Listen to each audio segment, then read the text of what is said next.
Setiap anak Indonesia berhak tumbuh dalam cinta, berhak dihargai dan berhak belajar tanpa rasa takut.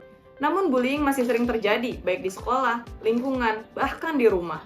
Dan ini tidak hanya menyakiti anak, tetapi juga mengancam masa depan bangsa Indonesia. Pada 14 November 2025, Menteri Hak Asasi Manusia Bapak Natalius Pigai menegaskan bahwa bullying menghambat generasi Indonesia Emas 2045.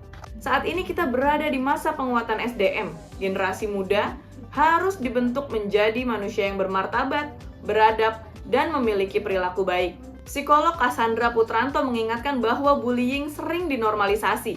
Banyak orang yang menganggapnya sebagai candaan, sehingga tidak pernah tuntas. Padahal dampak dari bullying ini sangat serius bagi perkembangan anak dan mental serta karakternya. Dalam perspektif HAM, setiap anak berhak untuk aman, bebas dari kekerasan, dan mendapatkan pendidikan yang menghargai martabatnya. Dan rumah adalah tempat pertama di mana hak itu harus dijaga. Sebagai seorang pendidik, saya turut berperan menyebarluaskan nilai-nilai HAM melalui berbagai kegiatan edukatif.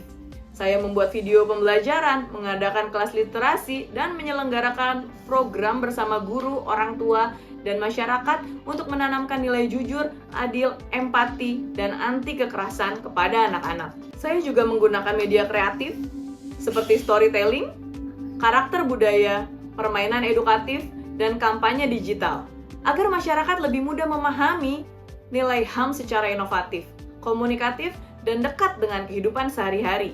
Kegiatan ini menjadi sebuah ruang partisipasi bagi guru, orang tua, dan masyarakat untuk bersama-sama menginternalisasi nilai-nilai HAM, terutama dalam hal perlindungan anak. Tapi upaya ini tidak akan berhasil tanpa adanya keluarga, karena keluarga adalah garda terdepan yang paling dekat dengan anak. Ada 3 hal utama yang bisa dilakukan oleh orang tua untuk mencegah bullying. Yang pertama adalah membangun budaya menghargai di rumah. Anak belajar dari cara kita memperlakukan orang lain. Yang kedua, mendengarkan cerita anak setiap hari, agar anak berani cerita ketika ia terluka. Dan yang ketiga adalah mengajarkan empati sejak dini.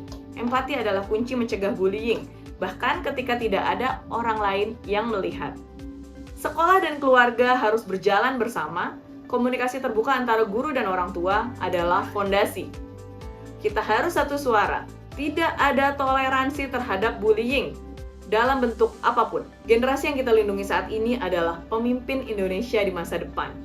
Mulai dari rumah kita sendiri, dari tindakan kecil, dan dari keberanian untuk menghentikan bullying. Lindungi hak anak, lindungi masa depan bangsa. Saya Gita Violi, stop bullying, stop kekerasan pada anak.